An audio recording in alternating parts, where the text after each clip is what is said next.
What's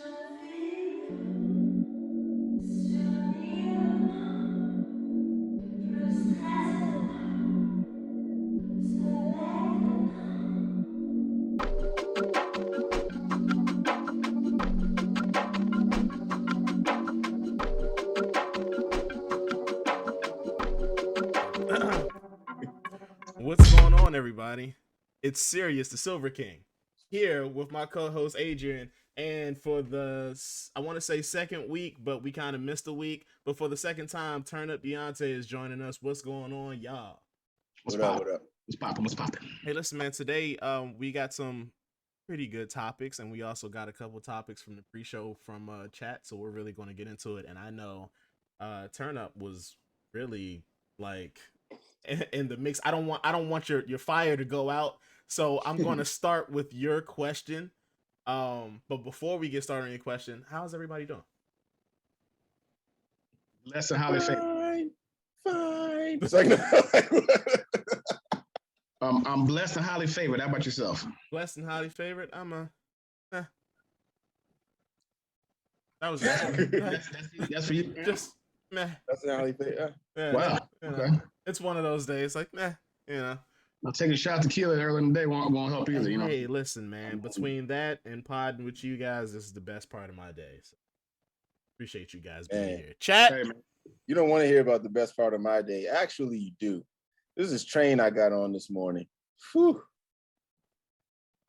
That was it. Chat. That was the best part of your day, getting on that train. Right there. Whew. I feel better. Oh no, we'll go into that as the podcast develops, because I definitely think it's a point. In fact, I'm going to write it down. It is a topic I would like to talk about, so I'll write it down. Okay, we've got. Is it like a just a train thing, or a public transportation thing, or the people on the train thing, or? You know what, Sirius, you just made it so much deeper by bringing in public transportation. It is public transportation. Oh. It's public man, and it's not. So yeah, we'll get there. Okay. See. Well, before we go there, chat. What's going on, chat? Koala, I see you.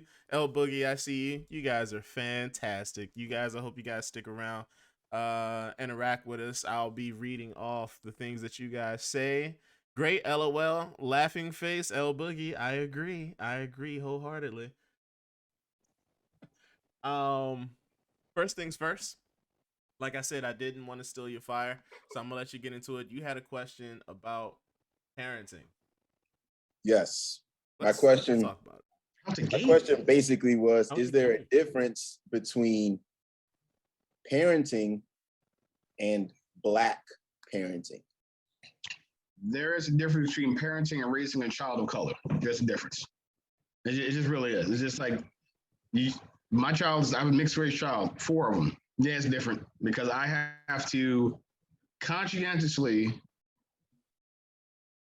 navigate racism. And I have to do it in a way where you're not bashing one side or the other, but you're giving facts. You know what I'm saying? How do you do that without bashing the other side, Joe? But it's not bashing if you're giving facts. You're just saying these are the facts, this is what factually happens. And the fact that my wife is, amazing. Mm-hmm. So she will give out, she's like, yeah, this is what happened. True. They ain't shit. At that point in time, you know what I'm saying? And she knows it because she's a very smart person.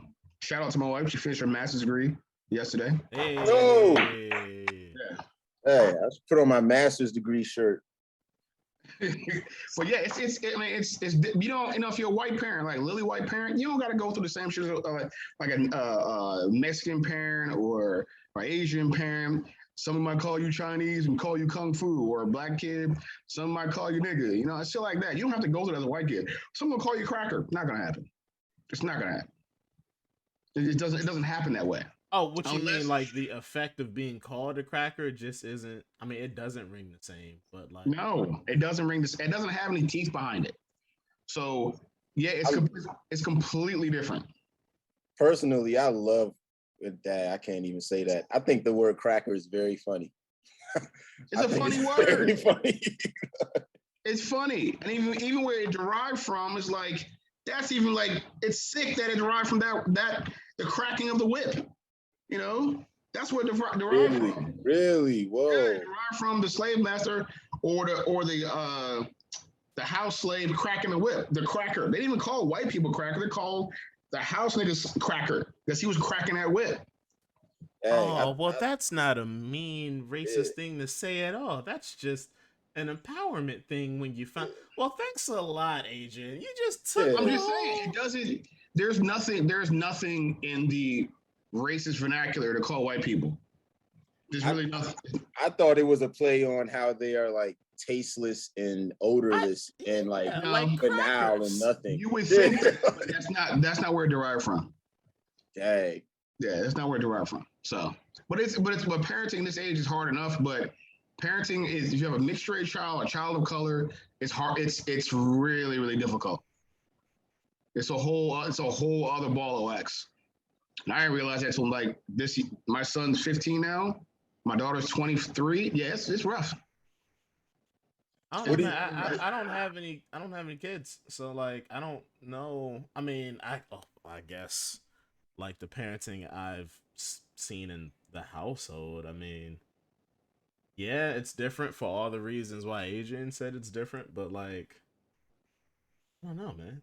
It's an Like, added layer. It's like you have a cake. There you got my cake, nice and good. Then you add another layer, racism. Another layer. well, but that's not like the complete basis of what parenting is. No. Like You have that's just a parenting is hard by conversation. itself. That's just a conversation that we have to have, or understanding that we No, have no, to it's have it's not with just a I think with it's our more than a conversation. children. conversation It's though. more than a conversation. It's not just a conversation. It's a constant, ongoing. As they get older and they get smarter, like when they're young, between the ages between like one baby to like 8, man, they don't really see color. They don't really realize that. But as they start getting older, and that shit start coming at them different ways, and especially now that our kids, y'all's kids, when they get older, will start watching YouTube nonstop and shit like that. They see all this stuff. They hear all this stuff. So now you have to add an extra layer of okay, now I gotta have this conversation on why that black guy got shot. Or now I gotta have a conversation, why this thing in your history books is bullshit. Like my son brought home some history work. I'm like, this is all bullshit. He said, what do you mean? All of it's bullshit you're learning right now. Really? Yeah. So you have to in this day and age, you have to be a lot more present as a parent, especially a black parent. You gotta be more present because this computer, this internet, that shapes them before you get to them. Yeah, like if I don't even think I would want my kid in the school in the traditional sense. Because like you said, they can come home with some erroneous information and just imagine that's just what they're coming home with. Mm-hmm. That's just the part that you do see. So there's probably an entire other influence under the surface that you don't have no idea about. I tell everybody this. I said, COVID showed us one thing. Parents are not qualified to raise their own children because teachers go to school for 4 to 6 years, become educators, masters, paid PhDs on childhood psychology, childhood development, all this stuff, right? And for forever, your parents send you off to school at 7 o'clock in the morning. You come back at 3 o'clock in the afternoon. Your parents don't have you for 8 hours of the day, right? So somebody else is raising your kid while you're at work trying to make money. So that when the phrase "it takes a village," it really does because we're not qualified to raise our children. And it says that we will always keep them safe. We will die for them. But as far as educating them the proper way and having the patience, oh man, not all parents are built with that patience to be able to teach your child. Yeah, but isn't that shitty though? It What? is, and really, what it really says is that you're not fit to be a parent. Like No one is because there's no instruction manuals to being a parent. Because every child is different. Every child has a different personality. The environment around changes that. Now, you may create little carbon copies of yourself, but the moment they hit school, the moment they start thinking for themselves around like 13, 14 years old, all hell breaks loose. All hell breaks loose. I would say you really only have a kid until about like 8 or 9 nowadays. Yeah. And then after that, you better pray to God that you instilled the right thing in them, because it's on them from there on out. When they hit about third You're on grade, your own, kid. when they hit about third grade, that's when you got so okay. Now I got to really, because now they're old enough and cognitive enough to understand their influence of their friends. Who the cool kids? Who not the cool kids? You know what I'm saying? Why are you wearing this? Why aren't you wearing this? People getting bullied. All that shit start happening around third grade. And when they get about 14, oh man, when the hormones go off and they start trying to create their own identity and who they're gonna be and whatever. Oh man. Between the ages of 12 and like 16 is horrible. When I was going through my master's program, we did a class on child psychology. And it wasn't until that class that I really understood that when your preteen is going through those hormonal changes, it is the equivalent for a baby being able to walk and talk. Yep. Like that change or that shift that's happening in their brain is that drastic. And so that whole period of life has to really be approached with a different level of like care and concern, but also detachment too. Like you can't be so attached to them doing what you want them to do. You just gotta hope, hey, look, man, I told you, and I hope that you go out there and do what you feel is best. You know what I mean? Like, but let me give you a scenario. Let me give you a scenario on this one. So I'm only 3 generations away from slavery, right? Most of us are. We got grandparents or great grandparents are 3 or 4 generations away from slavery. I was about to say we can say we. Okay. Okay. See, we are 3 generations away from slavery, right? So if you have a slave who knows nothing but slavery, right? So their discipline they see the masters give the slaves is whipping, right? Now listen to the terminology as you're going through. My great grandmother used to whip my grandmother. You know what I'm saying? No, beat my grandmother. My grandmother beat my father. My dad gave us ass whoopings. Me, I don't touch my kids. Even in the black community, that ass whipping thing, that discipline thing, that derives from slavery because that's the only thing we know. Beat the child into submission. Beat that child into where you want them to be. Like we were talking about one time, we get popped in the mouth. Yep. Mm-hmm. That comes from what we've learned. Like you take that through history and go, our parents suffered child abuse. Their parents suffered child abuse. If you want to like put it into terms of now, talking about getting knocked out, beat with a belt, with a sledgehammer, not sledgehammer, but not the sledgehammer. A switch off a tree. I mean, think about the psychological torture to go out and pick the thing to beat your own ass. But we did that. Oh yeah. So we did that, right? So you take all that. This Generation X, is the first generation that will properly raise their kids because we have the tools, we have the knowledge to deal with situations better than this aggressive as shit.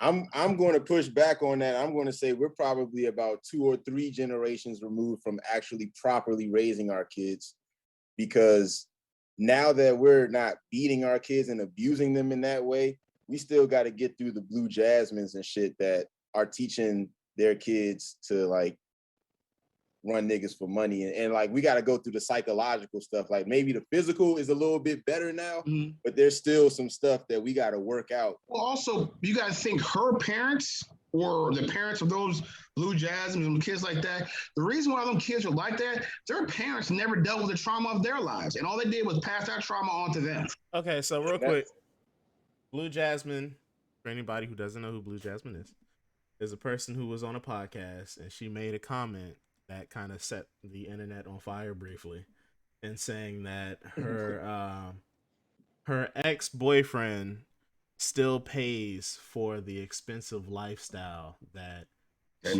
she lives. That boy's stupid. And everybody and their mama came out the woodworks with a comment about how they feel about it. And like I said, the internet was kind of set ablaze by it. So go ahead. I just wanted to give context to who Blue Jasmine is. But if you look like in her history, when she's doing these interviews, she talks about how her dad was basically funding her lifestyle, and he always made sure to financially take care of her. That's overcompensating. Yeah. Because you always and this is what parents today do, especially Gen X parents, because we're a lot of us are better off than our parents used to be. So what we'll do, instead of being middle of the road, we'll overcompensate. You know what I'm saying? I'm gonna get you a big screen TV at 14 years old. I'm gonna buy you every PlayStation game. I'm gonna fund you all the way up until whenever, because I don't want my baby being hurt by anybody. I'm gonna take care of that. And what we're doing is we're building people that can't survive on their own. We're building people that are entitled. Like, well, why don't you do this? Like, in her brain, there's no way she did not think that was true. She believed what she was saying. Yeah. Why shouldn't he? I have a boyfriend, so what? But if you got me accustomed to a certain lifestyle, like a father, why would you keep taking care of me until I get on my own? Right. What? Oh, brother, that thing was so triggering to me to hear her say that, because I have seen this firsthand and gone through it, to the point of where the young woman said to me, like, well, who's going to take care of me now? Now that you're gone, who's going to, like, how am I going to do this? Like you're, as if you're not an adult, you know what I'm saying? Like, yeah. It's like, it doesn't, I mean, and the thing is what, there's again, watching TikTok, and there was a thing that one person said, something we're not ready to hear. Our parents dealt with a lot of trauma they never dealt with.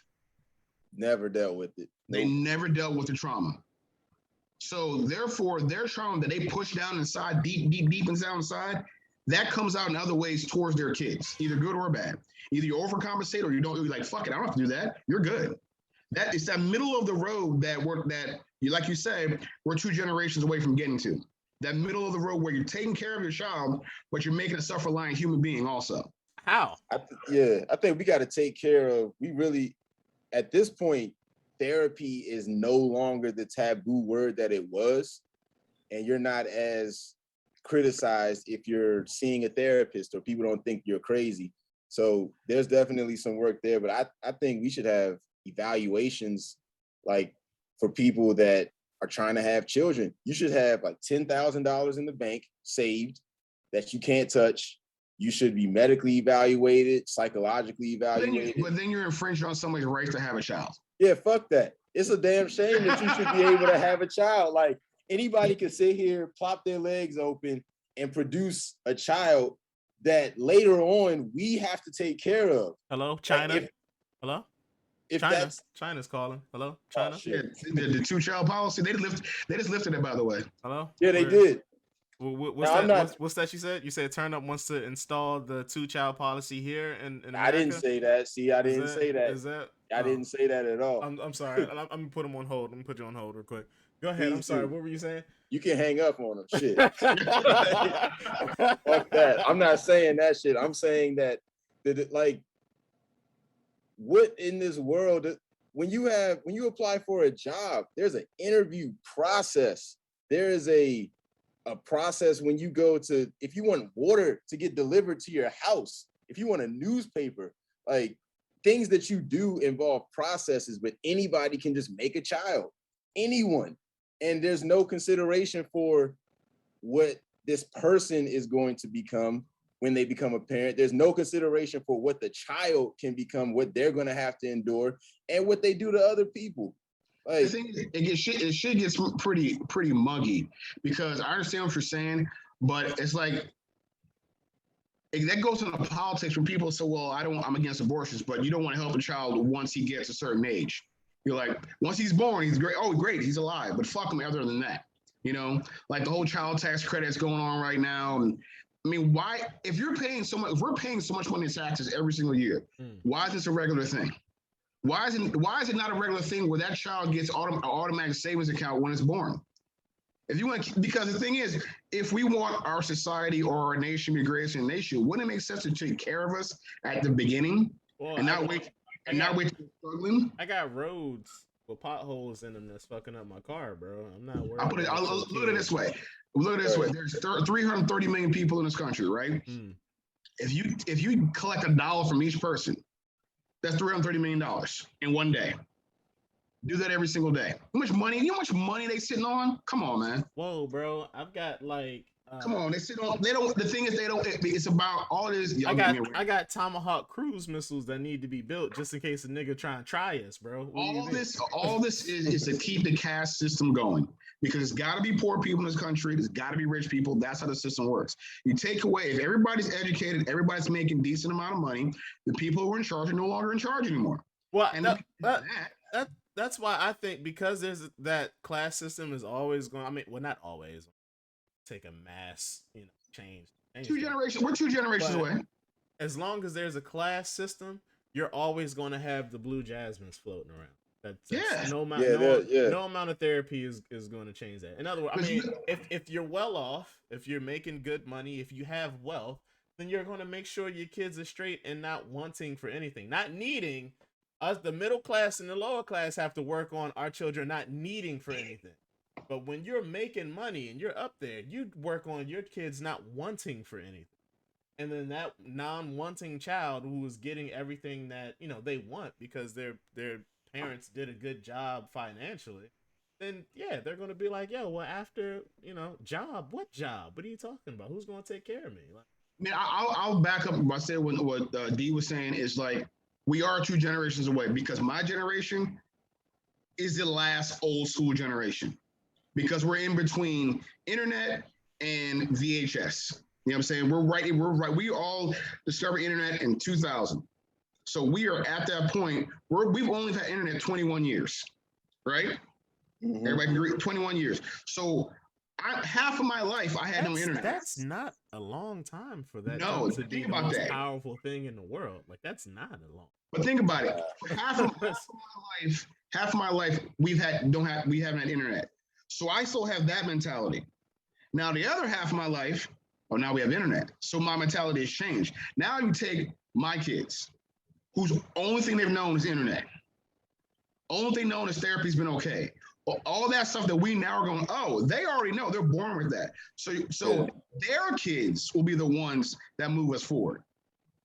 We're gonna fumble a lot in the next 15 years because their kids are gonna be the ones that actually move us forward because a lot of us Gen Xers still have that old school mentality. And we gotta get rid of that shit. We really do. Yeah. When it comes to religion, when it comes to money, when it comes to race, when it comes to capitalism, we gotta get rid of that shit. That's all old school indoctrination shit. Oh man. And you think in 2 years? I would love to talk about God. 2? No. I'm talking about 2 generations. Oh, in 2 generations. Okay. Yeah, my kids. Gotcha. Hey, can't crossway. Fingers crossed, man. 2 generations. We can get there. I think we can get there. I think we can do that. By the time I leave and come back, man. Hopefully shit's changed. I think the COVID was a cleansing of the earth. I think that the George Floyd will be remembered bigger than a martyr than maybe MLK because what it represented at the time. No, listen. What? I'm trying to stop you at the cleansing of the earth thing. What was that? What I'm saying is this. People gonna have to get out their feelings about niggas expressing themselves, y'all. Fuck that shit. It's not even like a feelings thing. It's like, what do you mean, bro? Like, if you look through history, every moment in history, the enlightening period of history is followed by a tragic part in history. You know what I'm saying? You take our modern time, you take the Spanish flu of 1918. After that, all that shit happened, all them people died, World War II happened. After World War II was the most, after World War II, this country saw the most progress, the world saw the most progress it had ever seen after World War II. So now COVID is our World War II because it's not going anywhere anytime soon. All the variants and people now, the politics are changing to, I'm not getting vaccinated, I'm a Republican. I'm getting vaccinated, I'm a Democrat. I'm not getting vaccinated because I believe in this. All this politics, all this shit going on. Now we need time because the earth is telling us something. Look, it's 1,000,000 degrees in fucking the West Coast right now. Lakes are drying up and shit. A lot of shit's going on in the world. Haitian presidents get executed. 4 African presidents got executed. South Africa's on fire. Germany's underwater. You know what I'm saying? a lot of crazy shit's happening exactly the same time. So this right and COVID kicked a lot of shit off. And the release from COVID kicked a lot of shit off. This is how it's working. It's a cycle event. I'll send you an article. I forgot the name of it. It happens every 20 years. It's in 20-year cycles. And we're right in the mix of the third to last cycle. I like some mad conspiracy shit that you're saying. So I'm telling you. Well, I'll send it to you.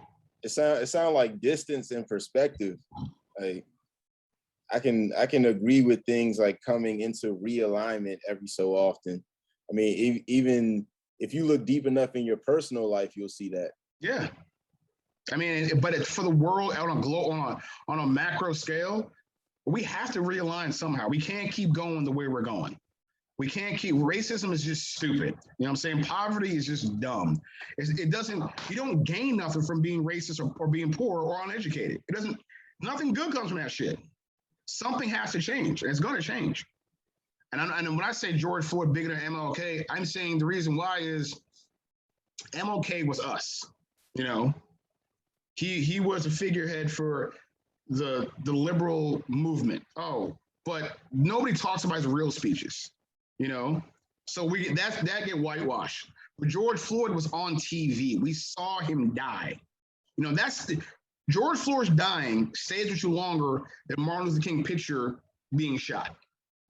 It just does.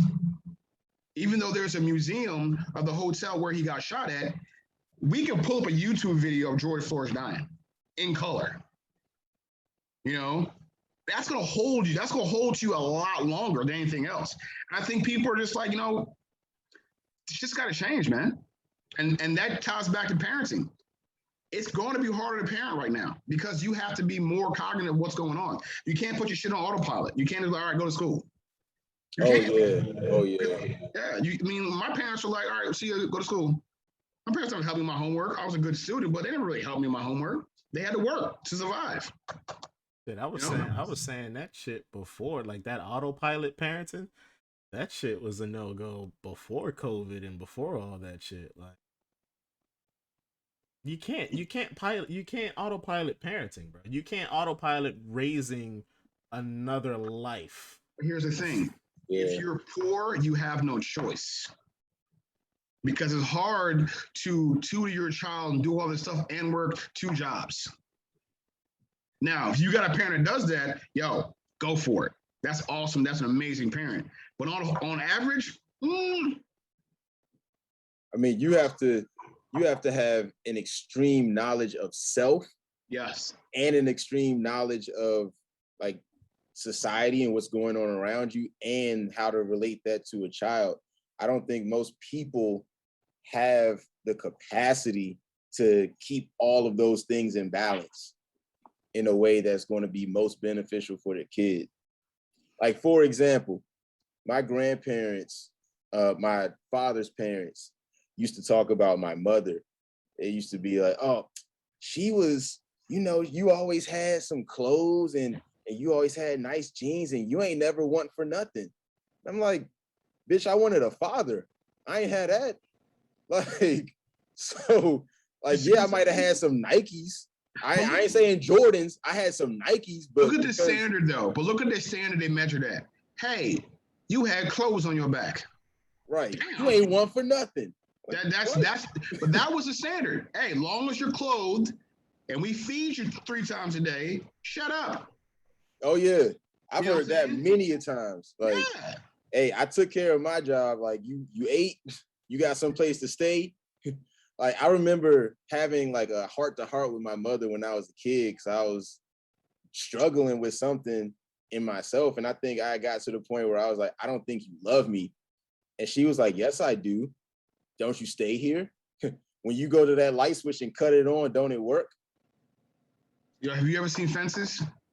I got the Denzel joint? Yeah. Oh yeah, I saw that joint. Yeah. So in that scene where he says, I don't have to like you, my responsibility to you. That's the exact same. That line hits different for me more now than when I first watched it years ago.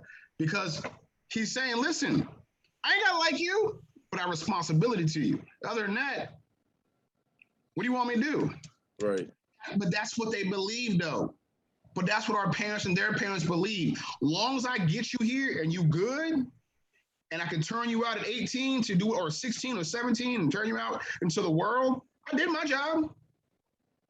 Because remember, when I was 18, it was like you go to the military, you go to get a job, or you go to college. That's it. Get out of my. It's 18 years old. Time to roll out. Do something with yourself. Well, shit, that was pre-internet. That was all you could do anyway. But what I'm saying, but here's the thing. Here's the thing. In addition to that, because let's be honest with it, niggas ain't ready at 18 to do nothing. Like you ain't ready for real. Like the age of adulthood is not 18. It's 26. Yeah, I would say 26. Somewhere around after you have that crisis of life, which I would say is somewhere between 24 and 28. Yeah.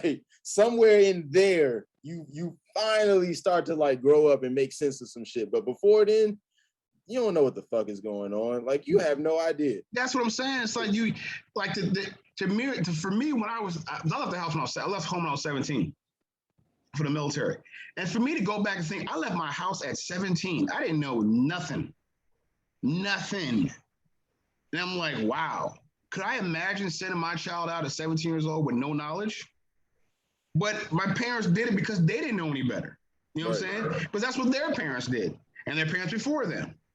You know, so it's like it all comes back to, is there differing parenting for a child of color and a white child? Yes, because there's so much extra shit you got to deal with. Then white or black child parenting, if you're a Gen X parent or a Gen Z parent, there's so much shit that you didn't deal with as a young child. It's all coming out now in the 30s and 40s. Yeah. Yeah. You know? So it's like, fuck. It's hard. And then you got to try to navigate your own self. Yes. And then watching this child grow up and that's watching you. Like, and you just hoping like, damn, I hope I ain't pass that on to you. Like, damn, I hope you ain't get that shit from me. And that's what I'm saying. And that's why parenting is so hard in this age, because there's options. You know what I'm saying? If you only have one burger, you only gonna eat one burger, and you're happy with that burger. But if I got Five Guys, I got Wendy's, I got Checkers, I got all these options, now I'm like, oh my God, all the things I gotta think about, all the things I gotta worry about. I'm telling you, parenting today, if you don't have kids right now, think about it first. Please, and please heal. Are you ready for? Yeah, heal first. Take that time. I don't care how long. I don't give a fuck if you are holding babies and you want one of your own. Like, a child is not a fucking toy, yo. It's not. It is not something that you can put some little designer clothes on and some Jordans to look just like you and be cute while you push it around the damn mall and shit. Like, it's not an accessory. A child's not an accessory. That's what some people think kids are, an accessory. Look at my baby. Look how cute he is. Now they know the baby gonna grow up and tell you to fuck off eventually, right? Yeah. It's gonna happen. It's gonna happen. Just let you know it's gonna happen. I definitely told her mom that. I was like, now you're sacrificing, you're doing all of these things, and you are putting yourself to the side, and you're calling it for the benefit of your child. And what you're really doing is you're rehashing your trauma and you're experiencing it again because you don't know any better. So what's going to happen when this kid turns 12 and they decide that their friends are more influential than you are? You're going to be upset. You're going to feel like you wasted your life, or you wasted time. You wasted your own development because you were sacrificing for your kid. Yeah. And you were just continuing the cycle of your own traumatic experiences over and over again. Mm-hmm. Being a young parent is overrated. You know what I'm saying? But being a young parent is overrated. Wouldn't that be the case anyway? Like, if you, well, I know for myself, like, yeah, my mom might have told me certain stuff of what to do, but most of my influences came from my friends anyway. They came from outside the house. They came from school. I knew what I liked and what I didn't like from outside experiences. So, like, yeah, that parent is like, all right, I can only tell you as much as I know, and I can also keep these lights on, keep you fed, and keep, shelter and stuff like that. But like you said earlier, Adrian, the actual raising is going to come from your experience once you leave the house.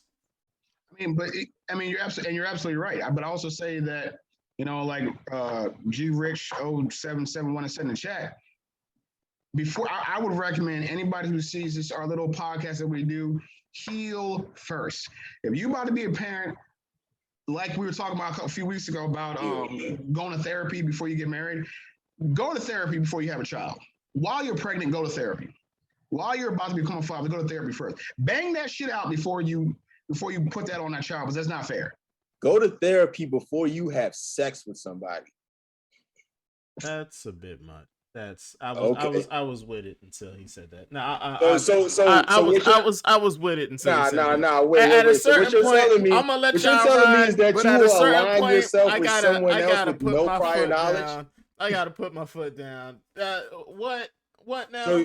So you're willing to align yourself with someone. You're willing to share your spirit and your energy with someone that could be just as toxic, or that could be more toxic for you. That's if I believe in that shit. Okay.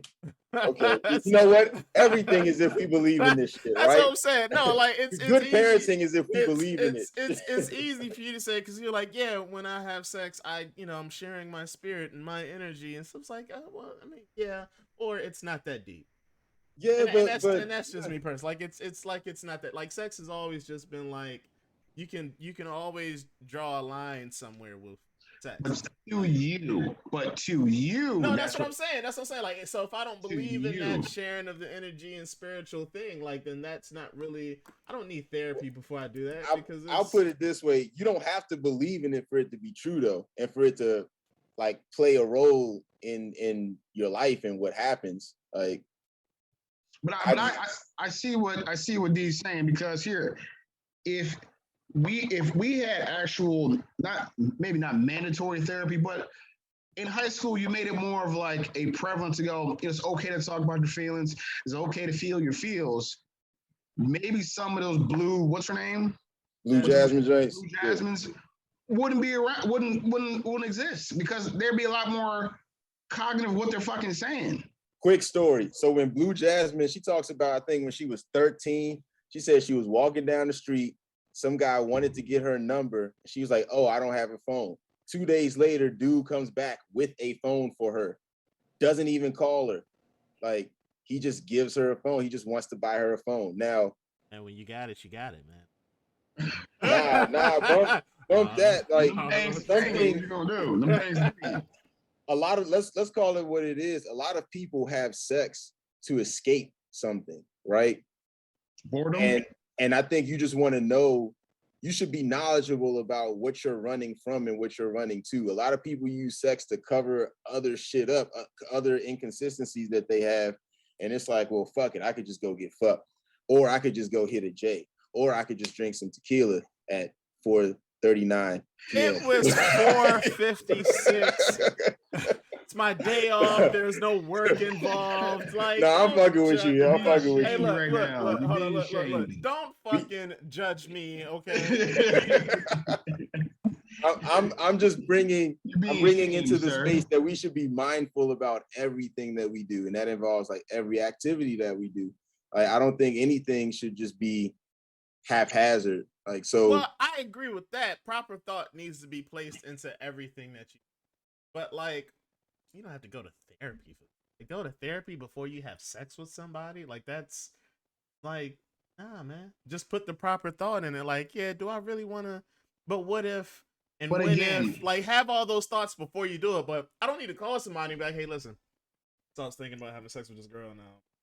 I think it's because of an underlying issue that I had that my dad wasn't there. Like, no, I don't need to do that before I have sex.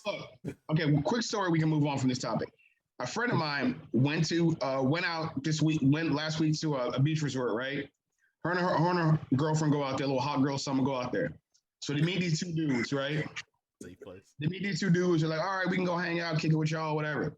Now, my homegirl, her friend stays with the other guy. She's like, the other guy's like, hey, you want to go smoke with Jay? We can walk on the beach. She's like, oh, cool. Nice little conversation. All right, great. So they're walking on the beach. He's like, you want to stop right here? She said, that's great. So she turns her back to go sit down on the beach. Dude pulls his pants down. They didn't kiss, they didn't hug, did nothing. And he's young. He's like, she said he was younger than her. And he pulled a dick out like it was all good, like we gonna fuck or what? There's something crazy about that. Where you don't talk to somebody, you don't kiss, you don't initiate nothing. You just pull your dick out and go, is this it? Is it what we gonna do? Their sex becomes so trivial and there's nothing behind it. Maybe that person thought that thing all the way through. Maybe, and she called him out on the shit too. She was like, I don't know what you're doing with that. You might put that away. But this ain't happening like that. Yeah, I mean, yeah, there's that's how they think nowadays. There's silly, fucked up people out there. But I mean, that's kind of like the equivalent. I'm gonna ask the question. You don't have to answer. You guys ever sent a dick pic before? Okay. I have. I've sent one before. That's what I'm saying. Like it's like it. Now you ever That's what happened. I mean, that's what happened. That guy just did it in person. But like niggas send unsolicited dick pics all the time. Oh, I don't send no unsolicited nothing. But how fucked up is that? Hey, my dick. No, yeah, that's right. Crazy. No, yeah, that's crazy. Don't get me wrong. Oh shit, balls. I mean, what the fuck? How you gonna? Is this? You gotta pre-warn somebody shit like that. Little dick up on your phone. Like the fuck? That's real shit. You can't just open a DM. Oh shit, balls everywhere. You don't want that on your phone. What if you at work? What if you met your parents? No, it's crazy. And then I would say now, it's especially crazy. When I was a bit younger, wasn't really that crazy, man. But now that I'm this age, yeah, that's unsolicited dick pic. You thought you just sending your dick out in the universe like that? I'm guilty. Oh, nah. When I was a young lad, I'm guilty. Camera phones were new. Like it was a fad, man. Shit was just. Hey, here you go. I'm guilty. I ain't sending you shit. You gonna have to see it in person. I can't. I'll never be the president because somebody be like, nah, fuck that guy. Look what I got from 2003. Like exactly. But I mean, hey, listen, man. You grow, you live, you learn. That guy on the beach, obviously a young guy, man. He doesn't know any better. You know what I mean? Like, but that's the thing, though. That's what they think is cool right now. My dick. Here you go. It's yours. I mean, I don't know. That's kind of crazy to me.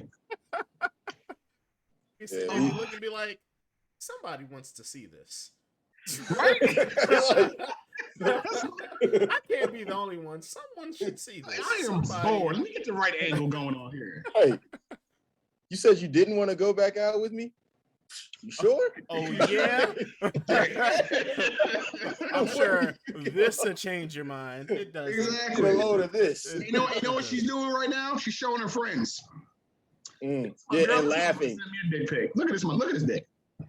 Oh, so and that's what your dick look like. And that's the point I was trying to make earlier. Like, we really got to attack that nigga. We got to attack the nigga that gave Blue Jasmine a phone because, like, Simps?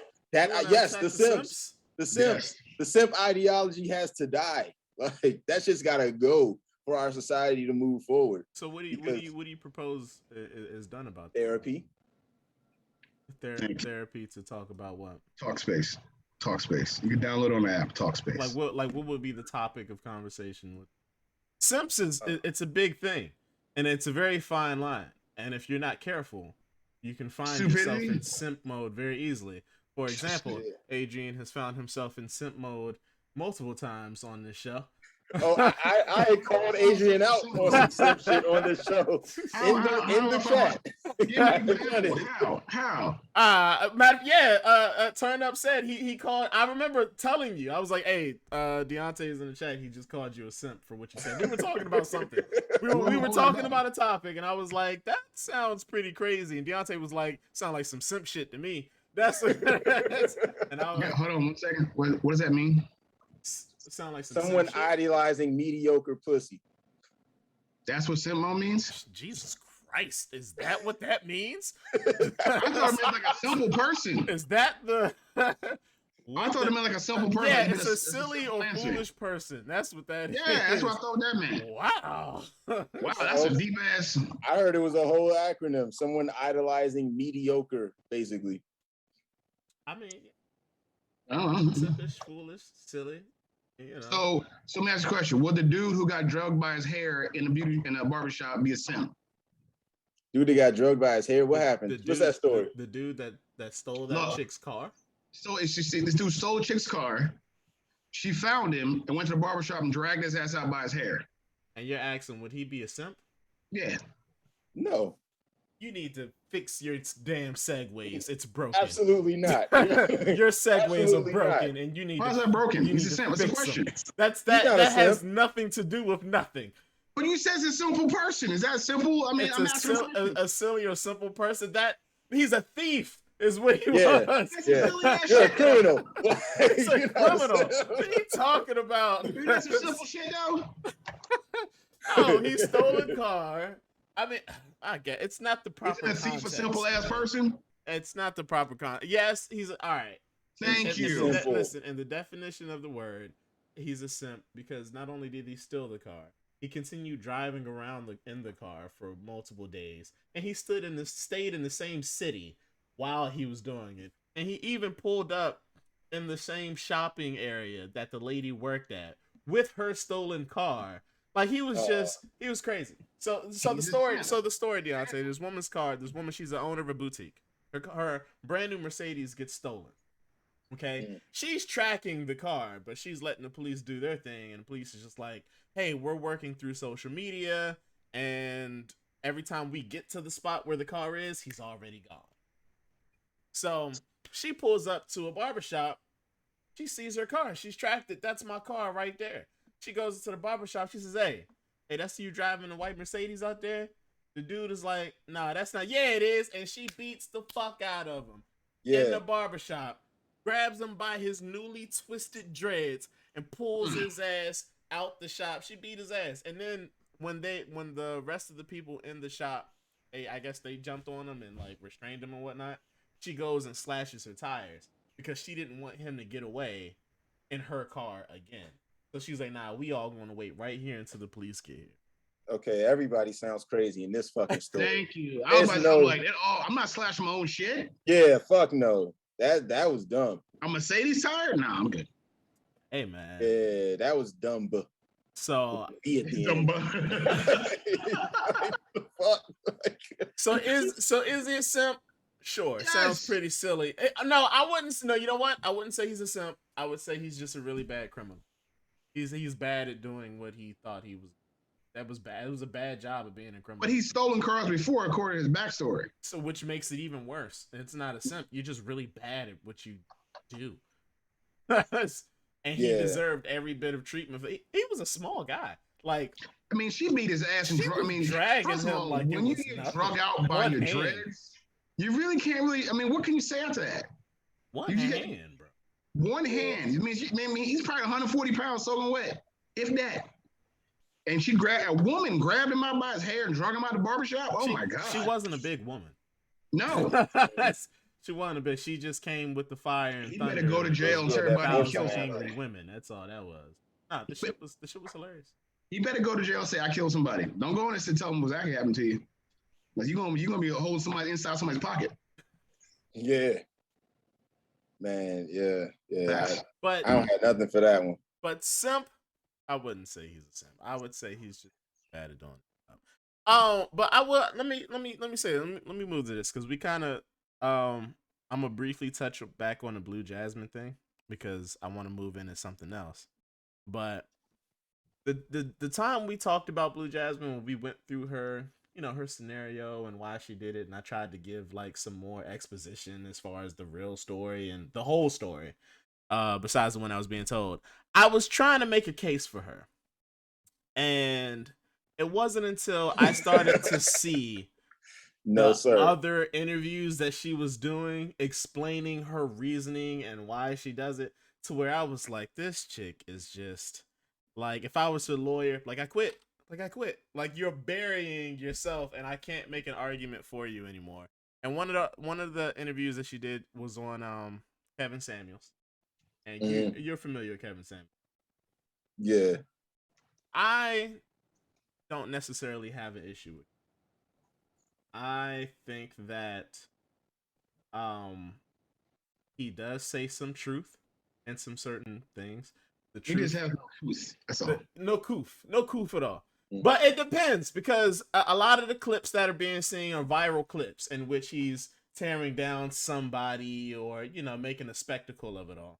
But I've seen full shows to where he's not talking like that with everybody. You know, Yeah. it's just Yeah. the ones that are funny or the ones that are going viral are these instances where he's, it might be like a woman trying to attack him and he tears her down and that goes viral, or a man doing it and that goes viral. But when you sit and listen to what he's saying, you're like, all right, man, I can see what you're saying. Like, I can see where you're going. I can see the context of what you're trying to say. And however, there was one particular video, and I was kind of thrown for a loop because I can understand both stories. I can understand both sides of his argument, other person's argument, stuff like that. I'm not like one of those Kevin Hart people that it's like he's the what they call him, the Godfather or whatever. I'm not calling this like Oh no, yeah, no, he's no, got, yeah, Adrian look no. confused. He's got fans like these guys who are so They're simps. they're simps. They're happy with the way he's tearing down women that they're Mhm. just like in his corner no matter what, and they call him the Godfather. Because they're hurt men. That's what they are. They're hurt. They're They're hurt men. misogynist and yeah, that's yeah. And I'm not that type. It's just like when he's saying some fuck shit, I'm like, nah, nigga, that's not it. And then I posted a video. AJ didn't see it though. I posted a video where he was speaking to a young lady, and she came onto the show seeking help. And in my personal opinion, that might not have been a so she came onto the show. Her question was, she says, I think that I have a high value man. And he says, well, how old is he? He says he's 26, 28. That he says, oh, well, you can't be high value until you're over 30. I was like, what the fuck? Anyways, I guess by his book, you can't. So I was like, all right, anyways.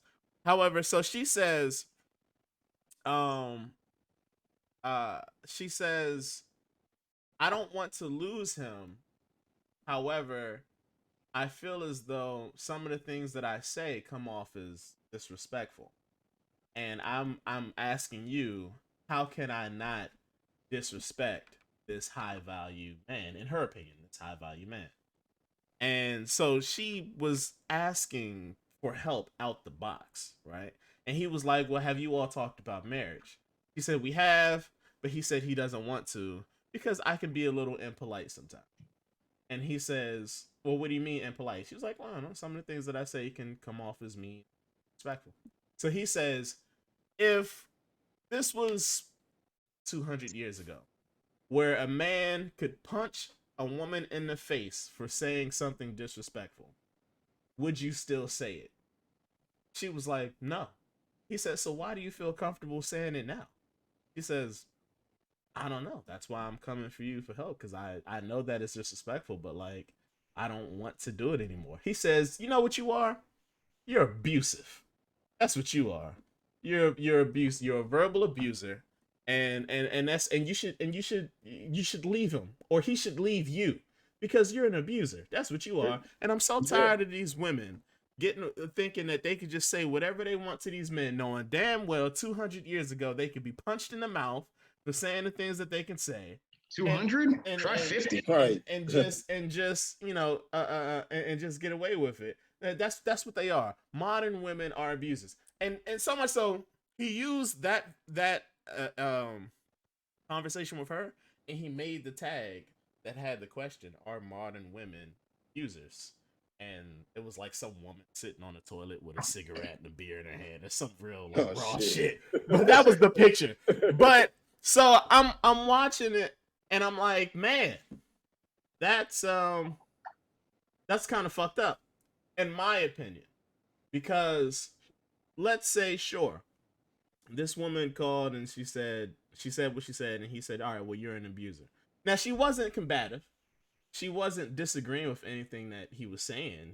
She was like, yeah, I can, yeah, I'm guilty of that, and I really don't want to do that.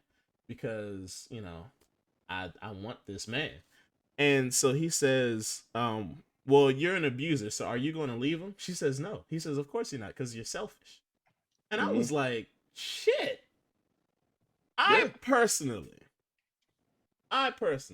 thought all of that was unwarranted. How so? No, how? How is that unwarranted? It sounds like what you're saying is niggas need therapy. Like, it sounds like you're proving the point that I made earlier. Say it again. I know you about to say it. Go ahead and say it. These people need therapy before they get into these relationships. Like, she should have known that going in. But the reason that she's able to continue doing that is because she got a simp nigga that keeps putting up with it.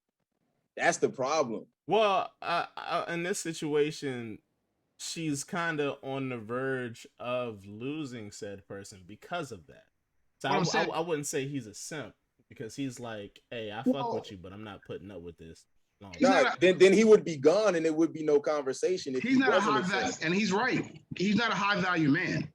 But the high value man knows his worth. And if he knows his worth, you ain't gonna talk to me like I'm a piece of shit. You know what I'm saying? Yeah. If I know my worth, who are you talking to? I'm not gonna hit you, nothing like that. But I'm good. Who needs that in their life? Plus, he's 26. He don't know no better. Yeah. He's been out of mama's house maybe not even 10 years, 9 years, 8 years maybe. He don't know nothing. The secret to this is, like, people wanted discipline from their women, and they used to use physical means to do that. You don't have to hit anybody. You can just leave. Yeah. Like, just leave. and you gotta think, and he needs to ask, what's her background? What's her background? What are her parents like? What's her mom like? I bet your mom's mean as fuck. She says she came from a single parent household. Oh, come on, man. He came from a full family. He had the mom in it. So what he's doing is was she good looking? I don't know. I didn't see the clip. I mean, she was pretty. So basically, what his thing is like, oh, she's sexy. Is she sexy enough for me to put up with this? Right. Because again, he's come from a full family. That means he's close with his family, and he's only been out of the house since he was 18. He's 26. You know what I'm saying? So he don't really know shit yet. So he's still like, okay, I guess I can put up with it for right now. I'm telling her how I feel, but she's like, you're soft. Say something back to me. But he's like that. But again, therapy.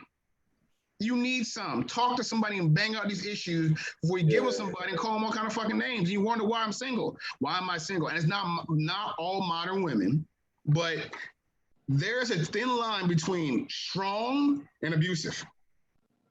You know, you can be strong, period. But there's a line where you can be abusive and shit too. You know, and it goes both ways. You can be a strong man, you can be abusive and shit also. There's a very thin line right there. And, you know, yeah, that girl, she's abusive. Yes. I mean, just the fucking audacity to even come up with some of this shit in your mind, to think like, I'm going to talk to you like shit and you're going to want to be here. You know what I mean? Like, you're going to have a desire to listen to me talk to you like that's sadomasochism. In my opinion, like, yeah, niggas. That's right. Look it up. Look it up. Words, boy. I know I'm not dumb. I swear to God, mass. Thesaurus. That's what you need. His what is SADO masochist? What is psychological tendency or sexual practice characterized by both sadism and nigga, don't use the words in the. All right, hold on. Is giving and receiving. Okay. Sadomasochism is giving and receiving of pleasure from acts involving the receipt or infliction of pain or humiliation. Is that where you were going with this? Yes. It is basically somebody who, like, loves the pain so much, but it's from at a psychological level, like being 26, having life experience, like being in a marriage. You know, I remember thinking at certain points, like, is this how it's supposed to go? Exactly. Because it's like, are these just the growing pains? Like, is this person just going to grow out of it and then it'll all be better?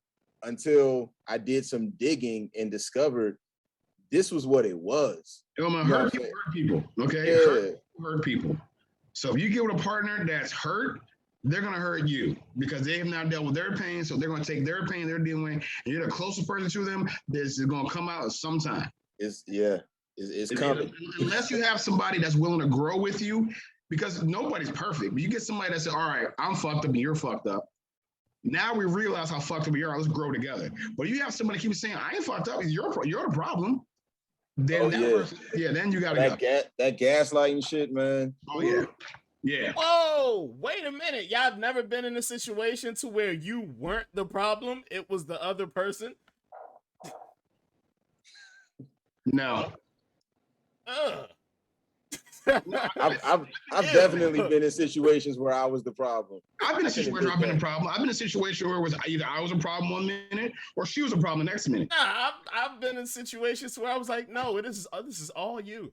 I have no idea what's going on. This is all you. Well, the problem is you got in it, so it's still some of you. You gotta take a responsibility. There you go. You gotta take some accountability for that shit. Especially if you're there longer than a month, you like it. Yeah. You like that's not true. Yes, it is. That's what we were talking about. That's not true. I think you all. If you with a woman that treats you like shit, especially if you're a man, if you're with a woman that treats you like shit and she's been doing it consistently, and you go, well, that's what she is. No, yeah, you like that shit. I think you all are really quick to pass somebody off as like not necessarily your problem, but like, hey, look, man, you need therapy. Get the fuck on. And then you just slide out the picture. Y'all real quick to do that. Okay, serious. Let's go here, right? Every interaction that you have with another person is an opportunity for healing, right? And I'm not saying that I am your healer. Write that down. Yeah, I'm not saying that I am your healer, but I am saying that I can be a vessel, I can be a conduit for you to discover your own healing. Like the body heals itself. I agree. We have medicines and things of that nature, but you have to do that work. I agree. Even this conversation and this platform that we're having right now is not me saying, oh, nah, you just need to go to therapy. If anything, it's me acknowledging that I can only take you so far. And maybe there's a licensed clinical professional that does this, that has over 10,000 hours of experience in doing this, that can help you a little bit more than I can. I'm willing to share with you as much as I got because I want to heal just like you do. But I am recognizing that there's only so far I can go. That's pretty good. I know. I'm not really inclined to disagree with anything that you said. You can't argue with that. That's pretty solid. And being able to recognize when you've done all that you can and trying to pass it off. I mean, not trying to pass it off, but suggesting that, hey, listen, somebody better than me in this situation, or who knows more than me in this situation, could probably help you more. I agree with that. I don't really have an argument. I mean, except for the fact that, like, if you would just listen to me, then you could save some money. But whatever. Whatever. But you're not gonna have all the answers because you're not in that person's head. You're coming from your perspective, not their perspective. That's debatable. In your perspective, okay, that's debatable. That's what add vice is. It's you adding your vice onto somebody else's shit. And that's why I don't give advice, man. I give the answer. There's only one. you give the hold on. The King gives the answer. The Sliver King. The Silver King. No, that's not what it says. The Sliver King. Oh, the Sliver King. The Sliver King answers all. That's the Sliver King. The Sliver King answers all. I give the answer, man. If you just listen to me, you can save a lot of money. Hey, listen, El Boogie's still on.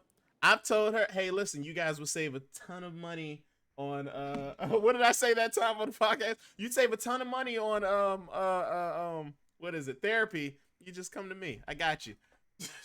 Hey, look, you guys. Hey, look, Adrian, Turnup. If you guys got a problem, to me, man, I got you, man. Save a whole bunch of money, bunch of time, probably. I diagnose this shit easy. I'm gonna go to Kevin Samuels. It's like, nah, I ain't doing that shit. I diagnose easy. No, but no, like I said, Turnup. I mean, no, that that makes sense. And I know situations that I've been in personally, which is why I'm not in the war. It's just like, hey, listen, man, I have the patience to work with you on these things. But if you don't recognize it yourself, first of all, if you don't recognize that what you're doing is, I don't know, toxic, is abusive, is whatever, if you can't even recognize that you kind of need help, then I like this is going to be a very short relationship on any type level, friendship, relationship. Like, you don't recognize you got an issue, then all right, I'm out. But just for the mental health of it all, like I said, I'm a person that has a lot of patience, so like I'm willing to go through that battle with you to help you figure out certain stuff X, Y, and Z. But at the same time, I'm going to see it from your perspective, I'm going to see it from my perspective. It's impossible to see it from But somebody else's perspective unless you're in their head.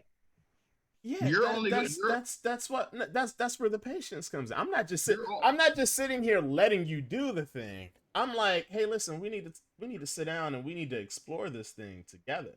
So I'm gonna the same thing that I'm not gonna say the same thing that a therapist does, but like they're gonna sit there, they're gonna ask you questions, they're gonna ask you why, they're gonna ask you what you feel when you do that. I'm gonna sit there and go through the whole process with you. If you have the patience to sit there and allow for that process to be done, I'm gonna explore with you. Hey man, I'm in this fight with you. But if you don't want to go through that fight, then hey, listen, man, this is going to be a real short meeting that me and you in. I'm not going to be looking to keep you in my life very long because, you know, I'm about betterment and you're just about not, and it's hurting our relationship. So like, I'm not going to keep you there. But that comes with growth also. It comes with growth. I mean, I'm a firm believer no one should have a kid before the age of 30 or get married before the age of 30. That just doesn't make sense to me. It doesn't because I did it. I got married at a very, very young age. That was dumb as hell. I wasn't equipped to be somebody's husband. El Boogie said I'm doing it wrong. I'm not, you're not equipped to be somebody's husband if you don't, or somebody's father or mother if you haven't figured out yourself first. Now, do we have kids and get married that young, and do we learn from our mistakes? And as we get older, we grow. Yeah, and in a perfect world, you're gonna grow and get better. But in the beginning, that's rough as shit. Yeah. Me and my ex-wife, we didn't we got married like one day, and next week I'm partying with my friends on the weekends every weekend. That's not husband material. I didn't want to get married. I wanted the idea of marriage, but not the actual responsibilities of it. Fuck that. Oh, so many people feel like marriage is an upgrade and it's something to aspire to, like, and it's not. Marriage takes work, and then you got to do more work, because what you're doing, you're letting somebody into your life, and you have to grow together. Yeah, that is hard. It's hard, especially when you're changing your thoughts from. You're not the same person you were 3 years ago. You're not. And to find somebody who's not the same person 3 years ago and you still like them, that's amazing to find. Yeah. I feel as though I'm the same person that I was. You're not the same person. I've known you. You're not the same person. I feel as though I am. I feel as though once I hit 30, I was like, yep, this is who I'm going to be for the rest of my life. This is it. There's no way possible. Nah. I believe that you are so attached to the identity of that you can't separate the two. You gonna write that down too? You're gonna write that down too? Yeah. You write that down. Jesus Christ! I wrote a lot of good quotables I'm writing down here. So listen here. Let me tell you something. Coming out. That's so far from the truth. Yeah. That's so far from the truth. Just because you're one of my oldest friends in the book doesn't mean that you know me, sir. All right? Oh no, I would never claim to know you. Doesn't mean I don't know myself. You don't know me. I don't know you. I don't know myself. I like that one. See, quotables all day today, man. Did y'all see that joint in I think it was Juice, where Tupac was talking to Omar Epps and he had him at gunpoint. He was like you, or he was like, you, like, I don't even like myself. What makes you think I like you? What makes you think I wouldn't kill you? And that's how you know a nigga is really fixing to kill you. Like, right? he He don't like himself. It means he don't care about jail. He don't care about the cops. He don't care about damn about nothing. I'm really fixing to die right now. God. But you know what? And this is not really the segue, but since we're talking about therapy, Richard Sherman, what y'all think about that? What? I don't know.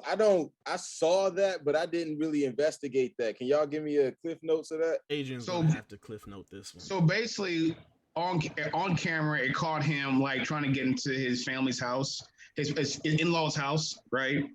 And like right before that, he threatened to kill himself.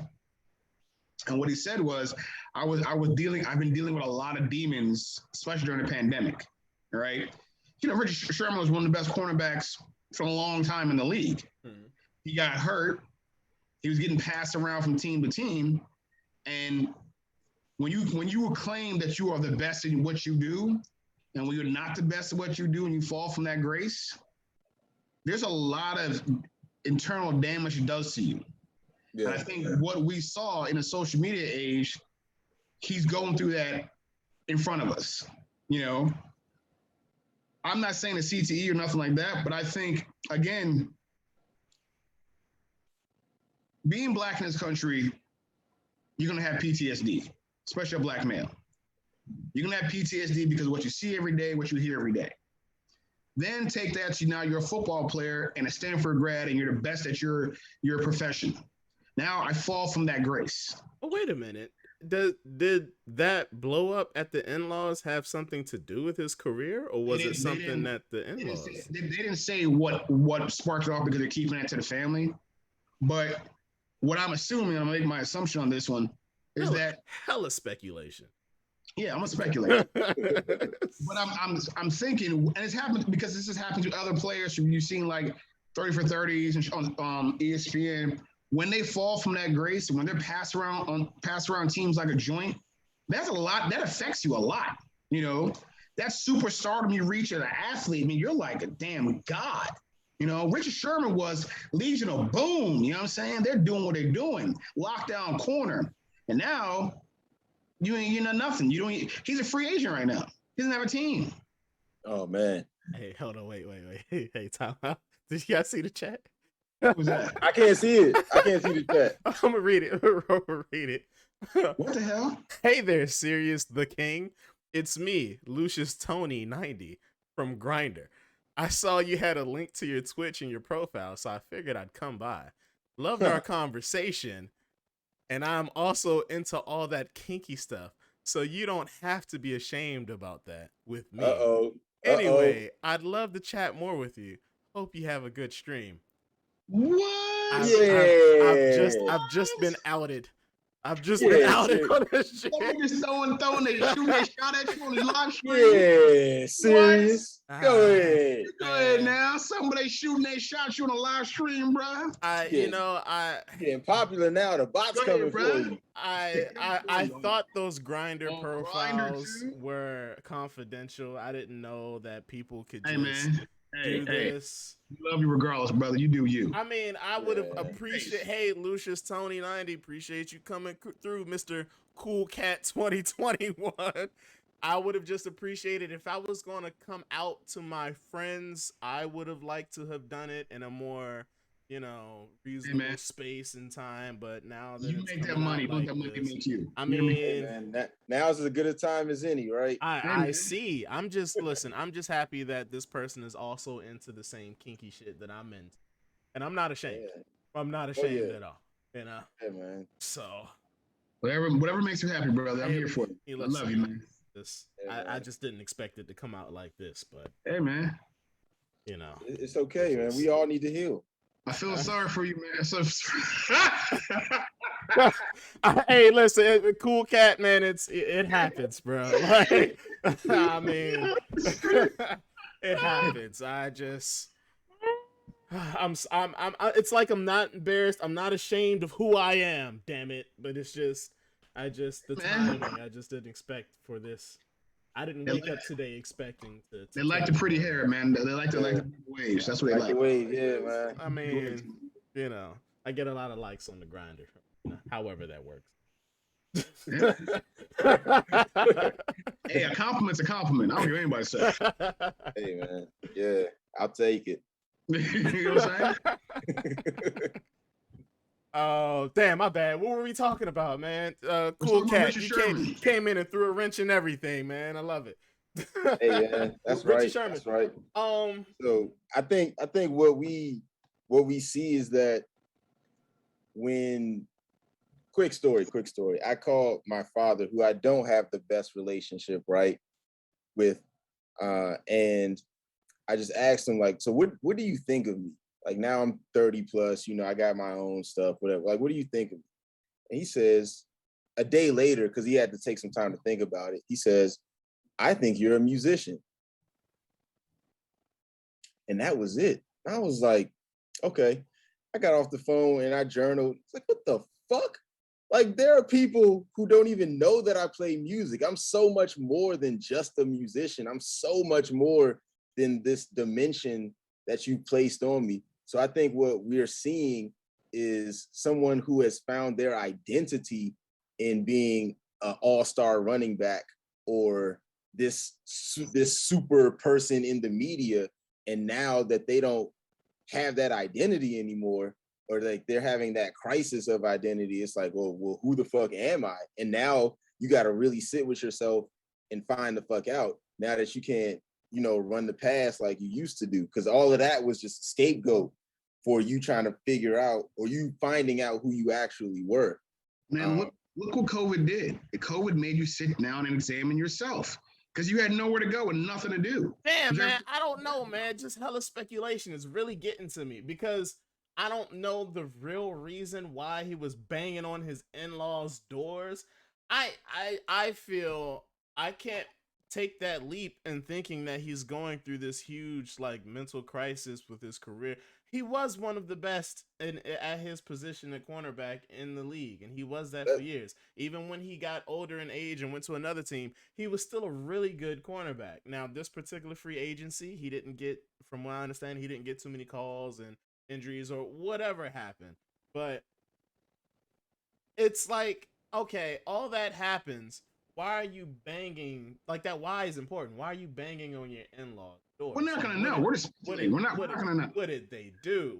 You're banging on your in-law. You're banging on that because you want to, and the reason that you want to is because something is fucked up inside of you that you haven't figured out yet, and you're just taking that out on some other shit. Yes, I'm sure I can't agree. It might be a legit reason why he's upset. No, there's not. What would it take? Serious. What would it take for you to get out of character? They could have killed my cat. Okay, so if somebody killed your cat, you feel like that's a justifiable reason. Now I gotta go bang on a door. And what's that going to do? I'm gonna get the motherfucker that killed my cat. What Think about this. I gotta get through this door first. What are you asking me right Think about this. You are an NFL player. He is obviously rich. He has a family. He has a wife. Those are his in-laws. What happened to make him go, I'm going to bang on their door? That's what I'm saying. My wife's family. Don't know. Right. Something here. It's something here. I feel like you're removing the responsibility from the person who actually did that shit. You gotta hold him accountable. You have to know the reason why he was doing it. I don't have to know shit. You did that stupid ass shit. No, you did it. Look, he got arrested. You gotta think. So what? If I'm a millionaire, I am a rich millionaire, got a wife. Maybe we don't know his financial situation. No, okay. I'll look it up. All this stuff's going on with him. For him to go, fuck it, I don't care. I know I'm going to be on the news. I'm Richard Sherman. I'm going to be on the news. I'm going to be on TMZ. Somebody's going to leak this tape. You know what I'm saying? Fuck it, I don't care. He reached the point where I don't care. Yeah, something snapped. That when you reach your I don't care moment, something is snapped within you. Yeah, man. That's just being human. I don't No, fuck that. Fuck that, bro. Hold on. Time out, Adrian. Sir Leo himself. There's not a time where you just got upset because of reasons. And my reaction to getting upset was way over the top than it needed to be. And that's why I'm in therapy now. You have to allow somebody to get you to that point. Yeah, I let Everybody has a breaking point. But the thing, okay. So those people in that house could have caused him, depending on what they did, which we do not know, could have caused him to reach that limit. And from my understanding, there was alcohol involved or some kind of outside influence involved. There is nothing that anybody can do to make you act like that. You make a decision to do that shit. You make a decision. Before something happens to you and you react, there is a moment.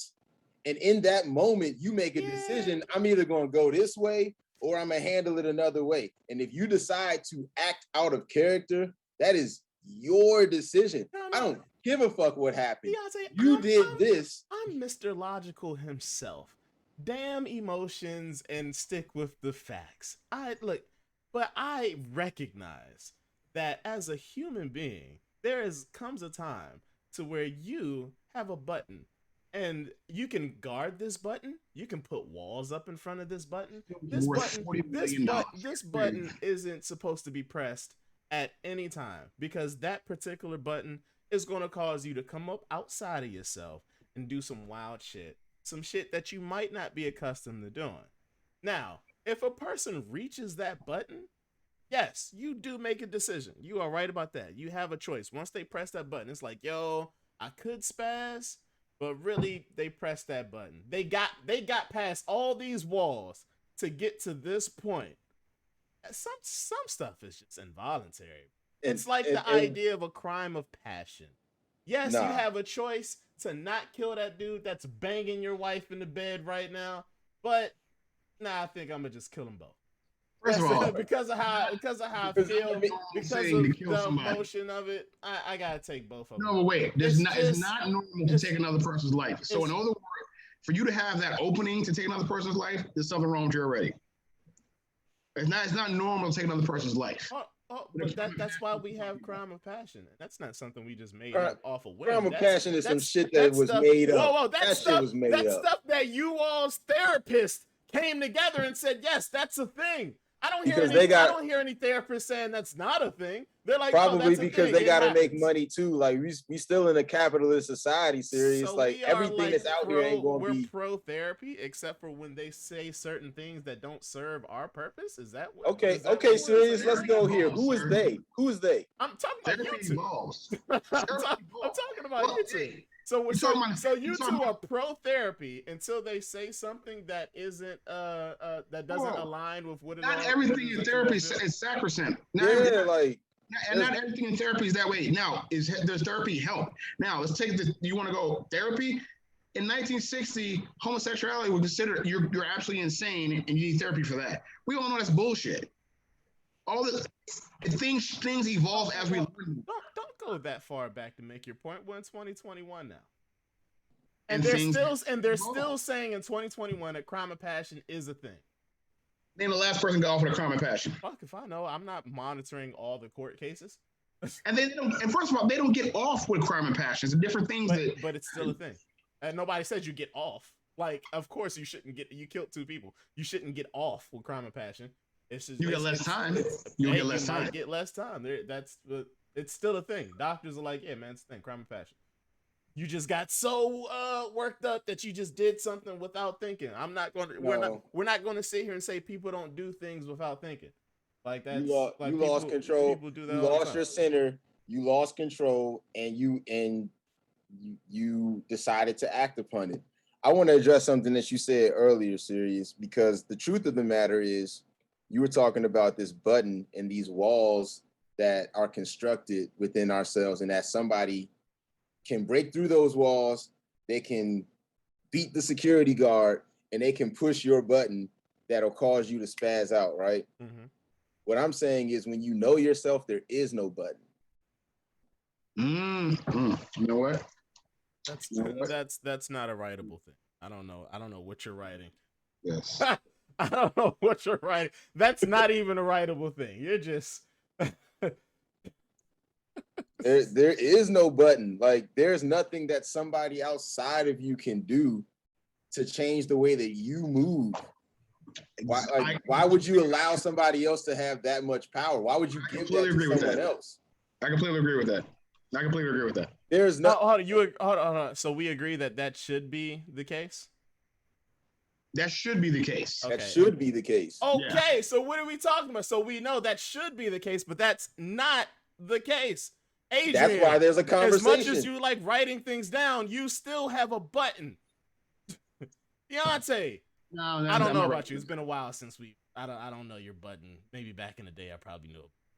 You don't know my buttons. I don't know. I don't. The thing is, give me some time. Well, what I'm saying is, yes, that should be the case. No one outside of you should be able to get you to act outside of yourself. In a perfect world, that is definitely the case. Sorry, we're not living in a. And everybody's not Gandhi. We don't have words of wisdom to impart on the people who Gandhi was trash. Who secretly anger us and things like that. Like, it's just, I don't know. I don't care how much yoga you do. Like, you got a button. Like, it happens. There's a thing. Yoga? There's a thing that if touched, if pressed, if stepped on, if those things happen to that button, it's just like, yeah, you could possibly lose control. And to bring it back to the Richard Sherman thing, like again, obviously that was press. Now, being under the influence of alcohol, or I don't think it was drugs, I think it was drinking or something like that. I think Hennessy probably. But yeah, when you're under the influence of alcohol, those things get amped up. Those feelings, those emotions get amped up. So it probably didn't take a lot for somebody to press a button. But the way that he was trying to get into that house, it was as if somebody pressed that button, and I gotta address the person that pressed that button. Yeah, his wife's white, so you think his father-in-law kind of like, could have called him a nigga. Who knows? We don't know the reason. That's what I'm saying. The speculation was crazy. He could probably be really happy about his career in the NFL. We don't know, but it was just like, let's blame his career and how he fell from grace and about why he did this. It's like, it's happened many times before. Yeah, but it can't, because we don't know the why of this situation. We can't apply that in this situation at all. It could be something as crazy as the people's called him a nigga. That could be it. He was off that Henny. I'd be damned if anybody called me a nigga. I don't care how much money I'm worth. I'm about to kill somebody. That's what I'm saying. Right. Like, it's I'm gonna go throw caution to the wind. Fuck the consequences. Like, Richard Sherman would be fine. I mean, I think he's what's today? I don't think he gets out of jail. He's already out of jail. He's already out. He's already out. Because at first it was no bail. They released him. Yeah, they released him. Oh, okay. So yeah, he's out, man. I mean, he would be fine. He had a lapse to where he lost his cool and shit happens. So that's all right. That's what it is. We're at an hour and 43. Hey. Rest in peace to Biz Marquis. All right. Oh yeah. And I know I'm getting older when all these folks that I grew up with are dying now. So I'm so, oh shit. Hey man, anybody tell you kind of look like Biz a little bit, man? Shut the fuck up. It's just like around this part down here, man. You kind of like from the chin down or something. Like, yeah, the chin to the neck. Yeah, there you go. That's a little Biz right there, man. Sing the song, man. Go ahead, sing it. Get the hell away from me. R.I.P. Biz, man. He gave us nothing but good vibes, man. That's what I liked about it. I guess, man. We gonna close on Biz, or what we gonna do, guys? No. Let's talk about the Karen, and then because I feel she needs to be addressed. The internet's already having a field day with her, but there's something deeper that I feel like we need to address. We're talking about the Karen who gave quite the display in a Victoria's Secret store.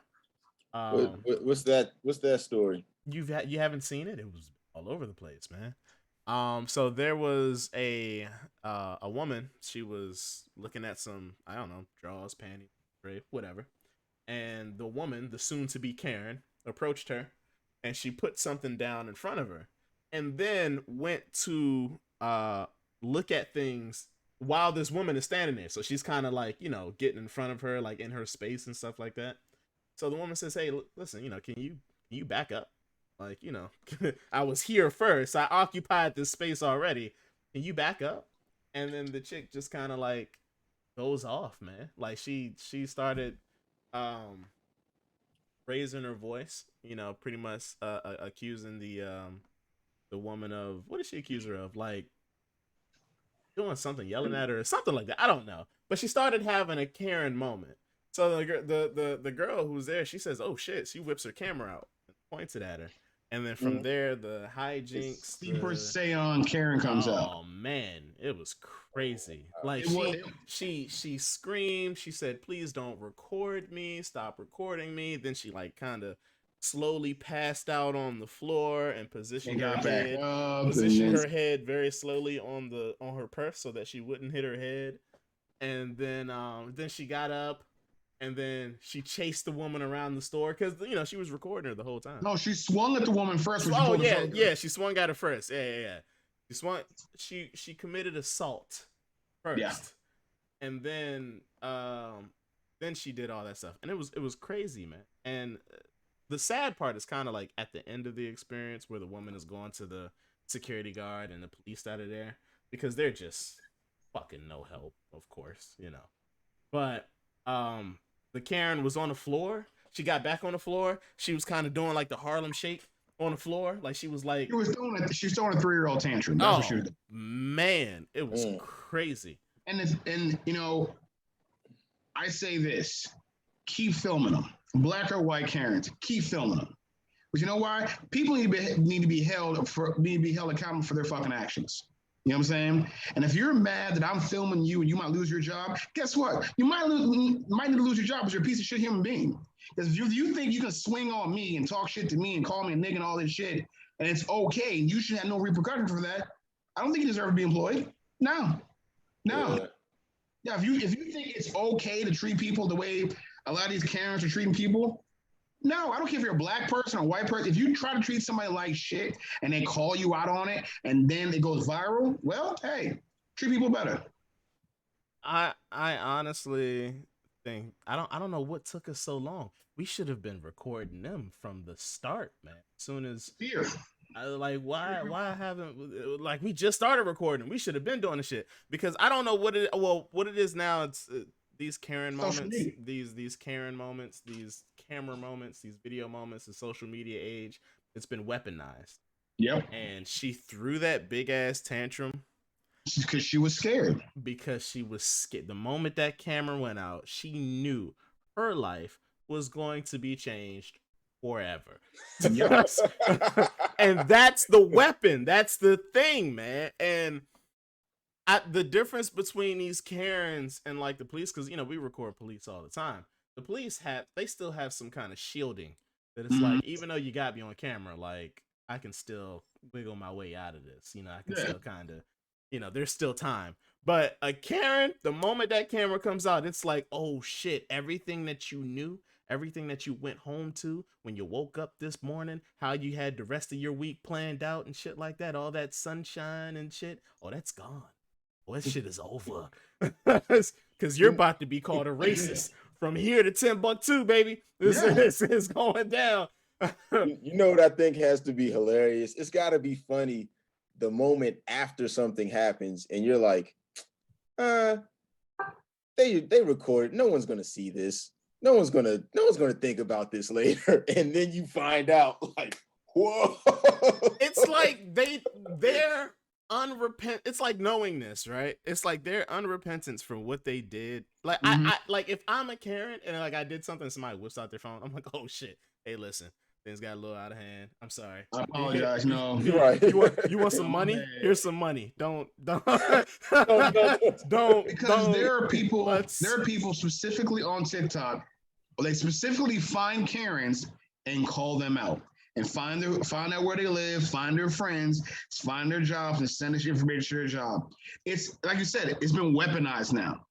Like if you try to call me nigga to my face, okay, go ahead and call me. Go ahead, go for it. I ain't gonna hit you. Now for what? It's gonna make me feel good for 5 minutes to hit you, but guess what? You won't have a job tomorrow. Your kids won't eat. Revenge is nice, isn't it? Fuck you. And that's what their brain now is like, oh my God, my whole world. Like that on TikTok, this one little, I guess she's a Disney star or something. She was making fun of these black kids for doing a TikTok dance. Oh, from Ned's Declassified, bro. Look, it was hilarious. Look, She was making fun of them for this dance, like, and trying to be all cutesy about it, right? And supposedly she's an undercover racist, right? Pan to 3 days later, she's on, oh, I'm so sorry. I didn't take a break from social media. I did not expect so many mean DMs. People are not taking shit anymore. They will go after you. They'll flood your DMs. They'll go to every social media platform and break you down, which if we had this in the 60s, yeah, you know, you could shame people, lose jobs, all that shit like that. Stop being assholes. Stop being racist. How about that one? That's a quick fix to fix that. Don't be racist. Don't be a dick. At this point, you have to assume that people have nothing better to do than to make your life a living shit. That's hey, look, I got school in the morning, lady. That's all I got on my schedule. Right. I can do it. I'm in fucking Texas. I can do it. I can ruin your life and you're in Washington State. I never have to meet you. But I can find where you live. I can look at a mailbox and go on Google Maps and see if it looks like your house. And guess what? I found who you are. And there's so many ways to find people. You know what I'm saying? Especially everybody's on social media, on Facebook, Twitter, Tinder, whatever the fuck you are, Grindr. I mean, whatever. I mean, whatever you're on. You know, they can find you. You know, and then your whole life's ruined. Why? Because you, in that moment, in the words of Huey, you had a nigga moment. You decided that in this moment, I'm gonna be the worst part. I'm gonna go to the worst possible words I can say to somebody, or the worst possible actions. And guess what? I don't need to be held accountable for that shit. It just gets worse though, doesn't it? Like as soon as so you already catch them in the moment, the camera's out, and then it's like at that moment while they're on camera, they're like, what can I do to make this situation more ridiculous already? It's like she needed a stage. Floor. But again, that goes to privilege. That you thought that in your mind, there's no way, there's nothing you can do to me. You know what I'm saying? Like I saw Instagram post today. This woman took her kids to a park to take pictures for the sports drink that her and her kids are sponsoring, and the white woman's kids were calling her kids turd burgers and when they came out the toilet and all this shit like that. And the mother is laughing at this shit in the background, and the black mother goes, blip. Why don't you get your kids? And all of a sudden, they take off running to their car, heads down. She's like, yeah, now you don't want to talk shit. Like they getting shot at. Yeah, right. But if out of context, you're thinking they're getting their ass beat. No, I'm calling you out on what you and your kids were doing. Now you're mad about it. You know it's about to go viral. You know I'm gonna upload this to Baller Alert or Shade Room or something, and you're gonna get the brunt of the internet. You know, and just or like the black lady who got in a fight at McDonald's and got her ass whipped. So, I was going to speak on that. I was going to try to leave that out. Nah, don't leave that out. You got to balance, man. Balance. You got it. Hey, grab me that story too. I'm out the loop. All right. So, this black lady, Karen. She's a Karen. So she goes to a McDonald's. She says, "Hey, listen, they got slushies. I don't know what." She says, "Hey, look, I want to mix 3 of those slushies." So they say no. So then she takes the cup and she goes behind the register and she does it herself. And then she's cussing out everybody while she's doing it. And then so the manager comes out and so I didn't see this at first. I heard, so the manager comes out. Now the story is like she ripped the mask off the manager. But before she did that, she stone cold hits the manager. Yep. Clocks her with a right. And the manager's like, oh no. And her employee goes, "You're not going to hit my manager," and pushes her back. And then they go to the ground and the employee goes, "Oh, really?" and starts beating the brakes off this lady. Yeah. Now these employees and this manager, they were white, Dion. Now call me biased. Ooh, damn it. I knew this shit was gonna fucking happen, yo. I knew it. Yo. So call me biased. I'm balanced. So call me biased. And I know this is the black balance, but call me biased just for a second. I felt as though that lady just needed help. Something was off mentally. She was having she just needed help. She was having a real bad day. And she got a bad day, right? No, that's an ass. The reason why I say it, because she tells them verbally, listen, I'm really sorry about this. I haven't gotten any sleep. I've been working. Well, you know what? I'm gonna put this for you. I'm gonna knock your ass out. Then somebody says something, and then she goes off again, and Bro, I was like, "Man, this is just mental. This is she's troubled mentally. You're telling me I don't care out. black or yellow. If somebody comes to your establishment, comes behind the counter, starts pouring drinks in your machine that ain't supposed to touch the customers, then comes by you in the middle of a global pandemic and rips your mask off. I don't care how slow you are. I'm beating the hell out of you. Are you kidding me? Nah, man. I used to work in a place that if anybody came behind the register period, like that's an automatic ass whooping. Like you have no reason. Like if you come back there, like you either gonna do something, take something, whatever. That's an automatic ass to knock you out. Yeah, that's trespassing. And that's I was trying to implement that where we worked at, Adrian, especially upstairs. And think about this now. But it was a no-go because they was like, oh, if you guys get involved, we gotta fire you. Let me tell you something.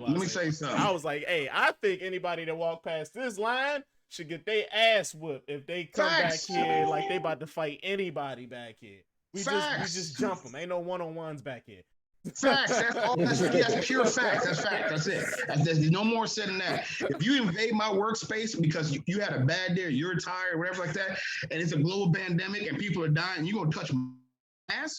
Oh, I'm stomping a mud hole in your ass. I'm sorry. Just gotta jump. Matter of fact, everybody gotta get a hit in because they can't fire everybody at once. Exactly. So everybody, they down, kick them. Say you got involved somehow, but people are they gonna be like, who started it? I don't know. We just know he came back and he failed. Okay, you know, I would like to address the real issue here. The real issue here is why the fuck couldn't you put 3 different flavors in the cup? I don't see what the problem is. Yeah, like, why the fuck can't you? Day from jump, and you're like, no, I can't put 3 flavors. That was her button. That was her right. That's her button. She was at the end. All of her defenses were down. She ain't been getting no sleep. She's like, hey, listen, this would make my day. Can you put 3 flavors into? Nah, I can't. I got to do every goddamn thing myself. And she took her cup and she went and tried to get it herself. And yeah, man, things just got out of hand. I'm not calling her Karen. I'm not calling her Karen. What? Look, that sister needed our help, and we sat there and we watched them white people beat her. He was obviously troubled mentally. She used the same privilege that the white people use. Thank you. She just thought she thought because she was the black woman around a bunch of white people that she was going to throw her weight around and she wasn't going to get her ass whooped. See, but exactly. that speaks to the mentality right there, man. She wasn't all there, man. What they did was they beat a mentally challenged person, man. That's what they did, man. And we and us as the internet cheered it on. Will she ever do it again? No. Then she learned a lesson. Then you know what? That was a correction. Are you saying that the PTSD that black people live with every day is a mental challenge? Because then we would get off on a whole bunch of shit. Seriously, it is a mental challenge. They don't acknowledge it. Okay, but that doesn't excuse somebody come and grab somebody's mask in the middle of a global pandemic. I don't care how bad. First of all, that's assault. If in the middle of a global pandemic, that's attempted murder. Hey, look, man, that manager shouldn't rolled up on her. What? I really just feel like, why the fuck couldn't you put 3 different flavors in one cup? Let's get to the beginning of this, bro. That's like, it. Now, one thing that does grind my gears is when people tell me that they can't do shit that I know you can fucking do. There is no justifiable reason other than somebody told me not to do it, so like there's no reason for you to give me my slushy with 3 flavors.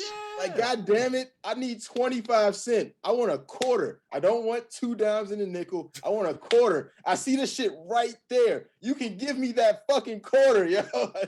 Now that shit does piss me off, man. Like there's no. You're not, and I just feel like you're not that much of a fucking sheeple. You're not that dumb you're not that stupid that you can't do this shit. Like you can mix the Coke and the Sprite. Like you can fucking put that shit together. You know? Don't tell me you can't do that. That's gonna be the name of the podcast. You can mix the Coke and the Sprite. You can mix the fucking Coke and the Sprite. I ain't trying to hear that shit.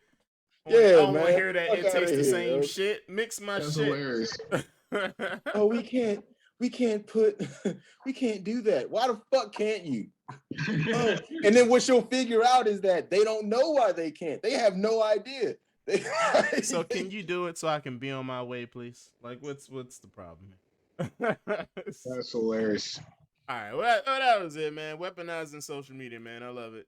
Until I'm on the wrong end of it. I'm scared. like every weapon, it's all cool until I'm on the opposite end of it. Absolutely. Heard you like that kinky stuff too, right? Hey man, congratulations. You know what? I love it. It's safe space, y'all. I love you too, safe man. Space, man. It's okay. It's all right. I just wasn't ready for it. I hope you find somebody that gets you. I'm looking for Lucius here. Lucius Tony. That's who I'm looking for, because obviously, is it Lucius or Luscious? I want his name to be Lucius. Okay, that's what I want. I want Lucius. I don't want Luscious. All right. So we had 2 hours. That sounds about good. That's it, man. Let's get out of here, man. Chat. We're gonna get out of here, man. A lot of truths have been told. A lot of speculations have been made. A lot of balances have been established. And there is no greater balance than the balance of knowing that I am always right. So, okay. On that note, appreciate it. Hey, D, thank you. You're gonna be a regular guest. We need a third person that disagrees with this guy all the time, because he thinks he's always doing it right. Thank y'all, chat. It's been really good, man. Everybody participating in chat. It's getting better every week. Appreciate y'all. Hey man, look, you need 3 to be balanced. Hey man, come on in, come on down. But signing off, this is me, Adrian, Sirius the Sliver King. The Sliver King. The Sliver King. Turn up Deontay. Appreciate you.